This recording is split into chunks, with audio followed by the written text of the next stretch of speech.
कौन है?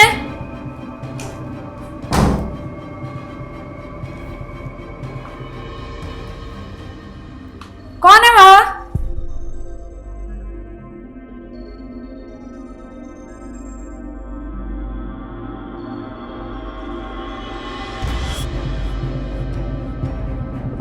कौन है?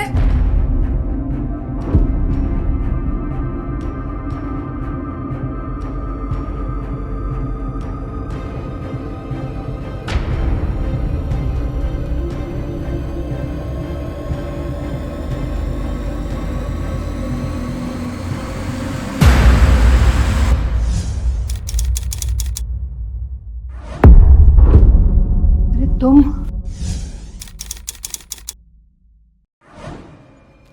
तुमने तो मुझे डरा ही दिया यार। क्यों?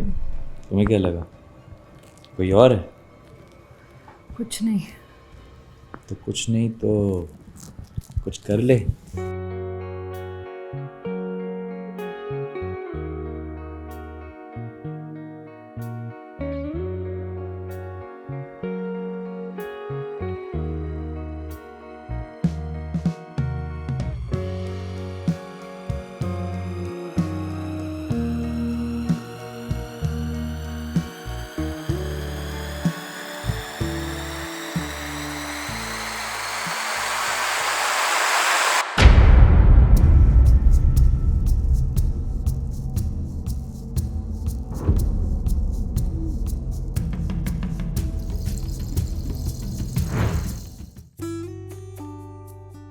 अरे बस भी कीजिए, कितना प्यार करेंगे आप।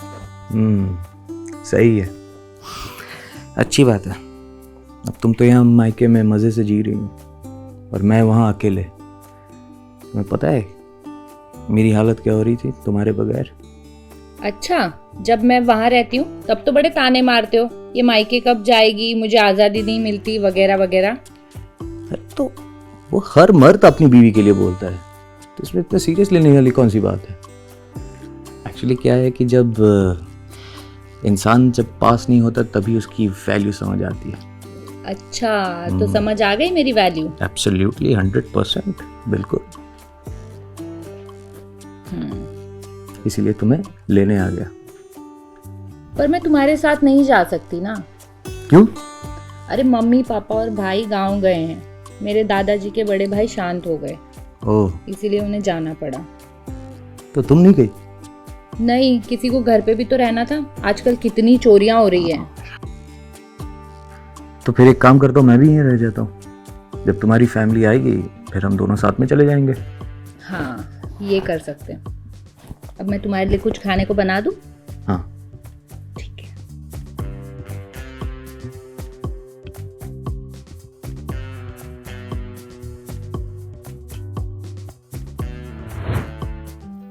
नमस्कार, मैं हूं कंचन अवस्थी और एक बार आप सबका फिर से स्वागत करती हूं इस क्राइम चक्र के एक नए एपिसोड में एक नई कहानी के साथ। रितेश और शीतल एक दूसरे से बहुत प्यार करते थे और शादी के बाद एक दूसरे के साथ हंसी खुशी से अपना जीवन बिता रहे थे। हालांकि हर परिवार में कुछ ना कुछ नोकझोंक होती ही है और पति पत्नी का रिश्ता एक ऐसा रिश्ता है जिसमें नोकझोंक ना हो तो लाइफ से एक फीलिंग मिसिंग सी लगती है। जब दो बर्तन आपस में टकराएंगे तो आवाज तो होगी ही। बस यही कहानी हर परिवार में मियाँ बीवी के रिश्ते की है। रितेश और शीतल के बीच भी हल्की फुल्की नोकझोंक के चलते शीतल अपने मायके चली आई और काफी टाइम से वहीं रह रही थी। रितेश शीतल को अपने साथ वापस ले जाने अपने ससुराल पहुंचता है, पर वहां शीतल के घर वालों को ना पाकर वहीं कुछ दिन रुक जाता है।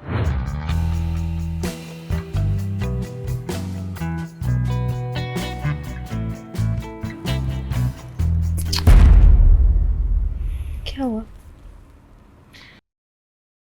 मन नहीं है, कुछ फील ही नहीं हो रहा।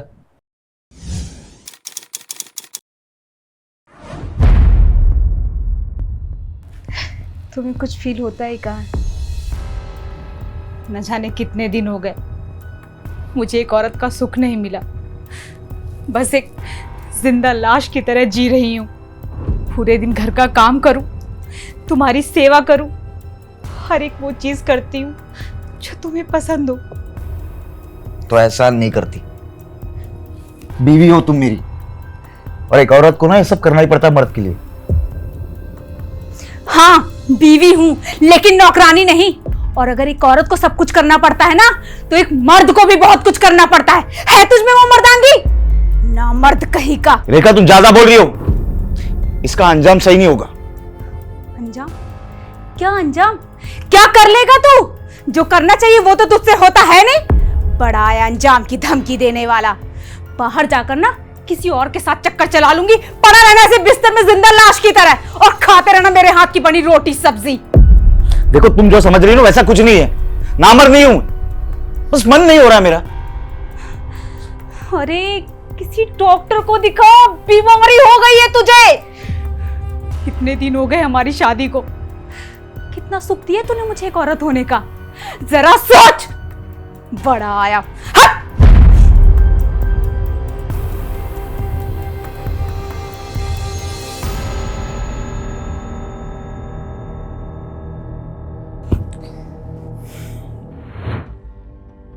क्या बताओ यार, जिंदगी नरक बनती जा रही। नहीं, इसमें मेरी बीवी का कोई दोष नहीं है।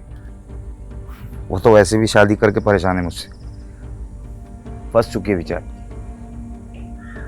पता नहीं यार, मैं उसे प्यार ही नहीं कर पाता, मन ही नहीं होता यार मेरा। मुझे क्या लगता है कि सच में कुछ प्रॉब्लम होगी मुझ में? डॉक्टर को दिखाना चाहिए क्या? तंग आ गए हूँ यार रोज की चिक से। अरे डर लगता है यार, कई बार अगर किसी और के साथ में चक्कर चला लिया तो मैं कहीं मुंह दिखाने लायक नहीं रहूंगा। कभी कभी तो लगता है कि सब कुछ छोड़ छाड़ के कहीं निकल जाऊं, या फिर सुसाइड कर लो।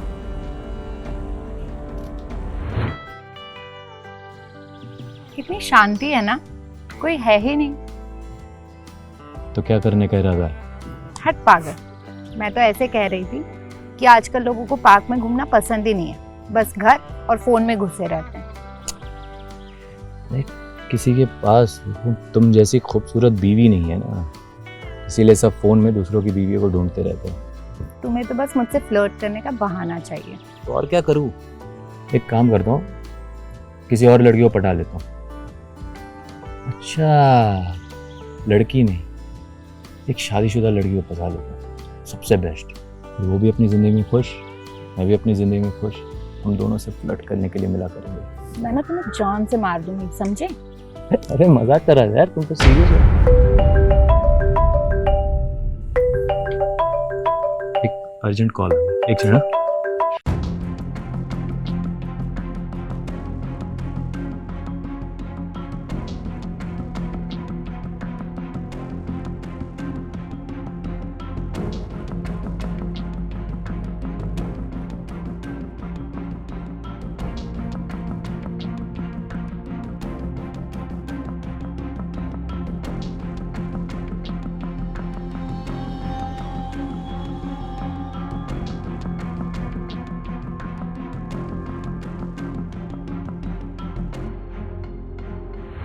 रेखा और प्रेमल एक ऐसे पति पत्नी थे जिनका रिश्ता हर दिन परीक्षाओं से गुजरता था। वो परीक्षा रेखा को नहीं बल्कि प्रेमल को देनी पड़ती थी, मर्द होने की परीक्षा। आज के जमाने में मर्द शब्द को इस तरह इस्तेमाल किया जाता है मानो ये बहुत शान से भरा शब्द हो। प्रेमल रेखा को शादी के बाद वो सुख नहीं दे पा रहा था जो हर मर्द एक औरत को देता है प्रेम प्रसंग में। इस बात से दोनों के रिश्ते में बहुत कड़वाहट थी। क्या प्रेमल में कोई शारीरिक कमजोरी थी या वो रेखा से आकर्षित नहीं था? बात जो भी हो, अक्सर ऐसे रिश्ते में एक इंसान उम्मीदों से भरा होता है तो दूसरा इंसान प्रेशर से दबा होता है, और इस दबाव में जिंदगी जीने की इच्छा उतनी नहीं रहती, और यही प्रेमल के साथ हो रहा था।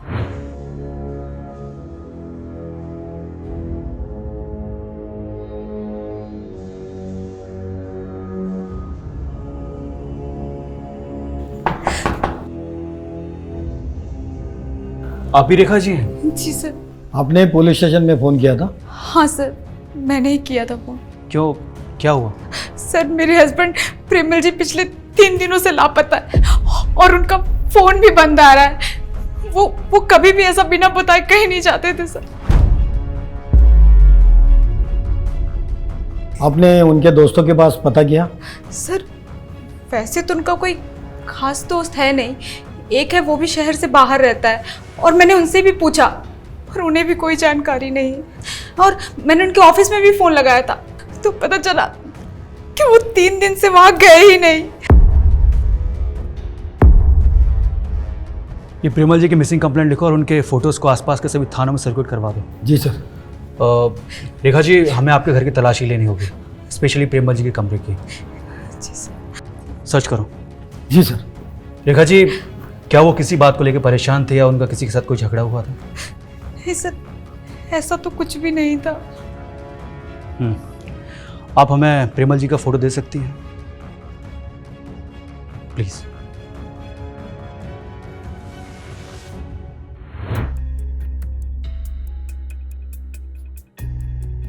ठीक है, ओके। क्या हुआ, इतना अर्जेंट क्यों बोला? सर डेड बॉडी मिली है। कहाँ? वहाँ सर। सर बॉडी को पोस्टमार्टम के लिए भेज दिया है। सर शरीर पे चाकू से वार कर दिए गए थे। बॉडी देख के ऐसा लग रहा है सर 48 घंटे पहला मर्डर हुआ है। बॉडी को सबसे पहले किसने देखा? सर कचरा वाले ने। बॉडी के आसपास कुछ मिला? मोबाइल और पर्स के सिवा कुछ नहीं मिला सर। लड़की की लाश है? Yes sir. Rape? Sir body को देख के तो ऐसा लगा नहीं, कुछ बोल नहीं सकते, अभी पोस्टमार्टम के बाद ही पता चलेगा। ये लड़की के परिजनों से कांटेक्ट करो, बॉडी की शिनाख्त करवाओ फास्ट। जी सर। वैसे सर यहाँ पर मर्डर नहीं हुआ है, मर्डर किसी दूसरे जगह पे करके यहाँ पर लाया है, क्योंकि बॉडी के आसपास कोई खून नहीं था, सिर्फ घसीटने के निशान है। एक कातिल के शू प्रिंट के सैंपल निकलवाओ, डू इट फास्ट। जी सर।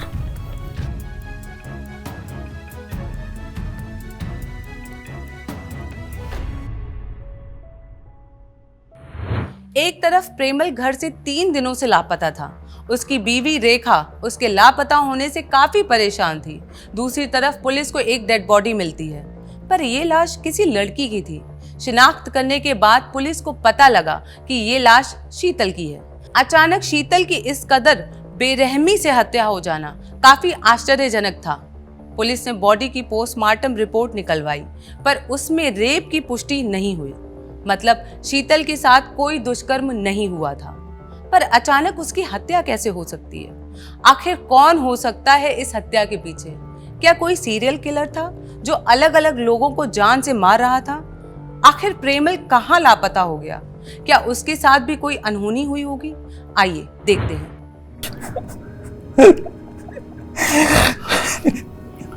रितेश जी, खुद को संभालिए। सर इतनी बेरहमी से कौन मार सकता है सर? आखिर क्या वजह रही होगी? शीतल जी यहाँ कब से थी? वो कुछ दिन पहले ही यहाँ आई थी। दरअसल ये घर उनके पेरेंट्स का है, वो लोग किसी कारण गांव गए हुए। मैं तो उसे यहाँ लेने के लिए आया था, पर अब लगता है सर उसे कभी वापस नहीं ले जा सकता सर अपने साथ। ये शीतल जी की किसी के साथ कोई दुश्मनी या झगड़ा जिसका रिजल्ट मर्डर हो सकता है? नहीं सर, मुझे नहीं लगता, क्योंकि कुछ भी बात होती है तो शीतल मुझसे ज़रूर शेयर करती है। तो उनके पेरेंट्स का किसी से झगड़ा या दुश्मनी? सर उसका कोई आइडिया नहीं है। मैंने उसके पेरेंट्स को इन्फॉर्म कर दिया, वो लोग किसी भी वक्त यहाँ आते होंगे, आप उनसे पूछ लीजिएगा। रितेश जी, हमें इस घर की तलाशी लेनी होगी।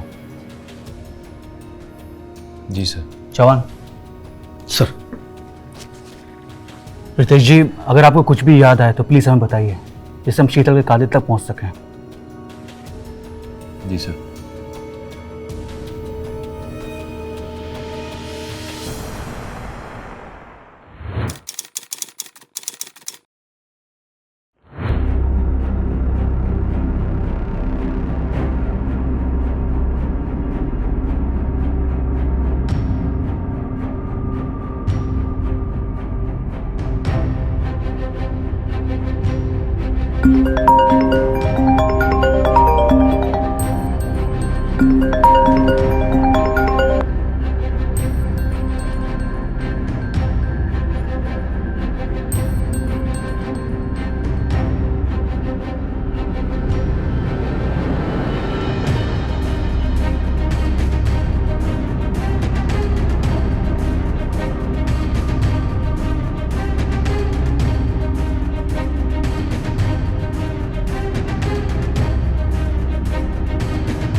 जब पुलिस ने शीतल के मर्डर की जांच शुरू की तो पहले तो पुलिस के हाथ कुछ नहीं लगा, ना कोई दुश्मनी, ना कोई रंजिश का एंगल और ना ही कोई ऐसा व्यक्ति जिसके ऊपर पुलिस शक कर सके और अपनी जांच को आगे बढ़ा सके। पुलिस ने भी एक पल के लिए इस केस को अननोन किलर केस समझ लिया था, पर कुछ ऐसा हुआ जिसने पुलिस डिपार्टमेंट को इस केस को सॉल्व करने में मदद की। जब शीतल के घर की तलाशी ली गई थी तो वहां से पुलिस को शीतल का लैपटॉप मिला था, जिसमें मेल बॉक्स चेक करने पर प्रेमल के मेल्स दिखे। छानबीन करने पर यह पता चला कि प्रेमल जिस कंपनी में था वहां शीतल भी शादी से पहले जॉब करती थी। फिर अचानक एक दिन प्रेमल का सेल फोन चालू हुआ और पुलिस ने लोकेशन ट्रेस करके उसको धर दबोचा। लापता होने का नाटक करता है, बोल क्यों मारा शीतल को? खून करके फरार हो गया। अरे अपने बेबी के बारे में तो सोचना था ना, वो बेचारी कितनी टेंशन में थी। सच बोल, शीतल को क्यों मारा? सर मैंने शीतल को नहीं मारा सर। बचेगा नहीं तू। हमने तेरे सारे मेल्स पढ़े जो तूने शीतल को किए थे। तू कैसे उसे प्यार के जाल में फंसा के गलत काम करना चाहता था? बोल। सर मैं शीतल को बहुत प्यार करता था। कई सालों से ऑफिस में वो मेरी जूनियर थी। शीतल को इतना प्यार करता था कि अपनी बीवी को मैं प्यार भरी नजरों से देख भी नहीं पाता था। इसी वजह से मेरी बीवी मुझे नामर्द समझती थी। मैं अपनी बीवी को डिवोर्स देकर शीतल के साथ में शादी करने को तैयार था, करने भी वाला था, लेकिन शीतल ने मना कर दिया। सर शीतल, मैं तुमसे बहुत प्यार करता हूँ। मैं अपनी बीवी को छोड़ दूंगा, बस तुम मुझसे शादी कर लो। देखिए सर, आप लिमिट क्रॉस कर रहे हैं। मैं आपसे प्यार नहीं करती हूँ और ना ही मैंने कभी आपको ऐसी हिंट दी है जिससे आपको लगे कि मुझे प्यार है आपसे। और देखिए, मेरी शादी होने वाली है, प्लीज आप मुझसे दूर रहिए। शीतल,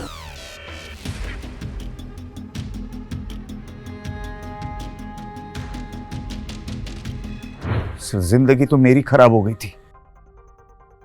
शीतल को भूलने की कोशिश कर रहा था, तभी वो शादी करके शहर छोड़कर चली गई। लेकिन एक दिन अचानक वो मुझे दिखी।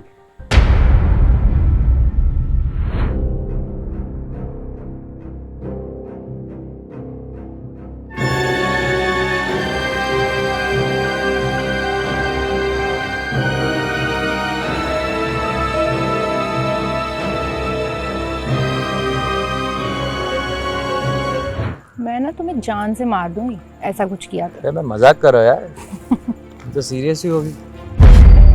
इम्पोर्टेंट कॉल है।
मैं उसको भूलने की पूरी कोशिश कर रहा था सर, लेकिन वो मुझसे भुला ही नहीं जा रही थी। तभी मैंने उसे उसके पति के साथ में हम बिस्तर होते हुए देख लिया और मेरा खून खोल गया और मैंने उसे मार डाला। कैसा आदमी है तू? अपनी बीवी के बारे में जरा भी नहीं सोचा? एक तरफा प्यार, हवस, जो भी तेरे मन में था, उसे कितनी जिंदगी बर्बाद हो गई। अब बाकी की जिंदगी जेल में काटना।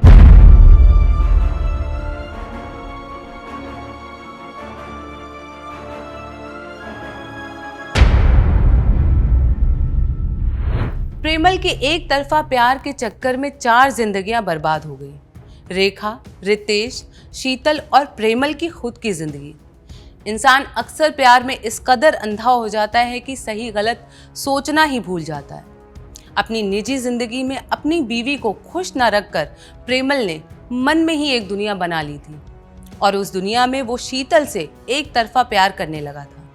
उसको लगता था कि शीतल भी उससे प्यार करती है, जिसके कारण वो शीतल को उसके पति के साथ खुश नहीं देख पाया और जलन और गुस्से में आके उसने शीतल को मिलने बुलाया और उसे मौत के घाट उतार दिया।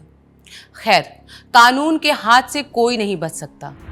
मैं हूं कंचन अवस्थी और आप सबसे विदा लेती हूं। फिर मिलूंगी क्राइम चक्र के एक नए एपिसोड में एक नई कहानी के साथ। तब तक के लिए सावधान रहिए, सतर्क रहिए। जय हिंद।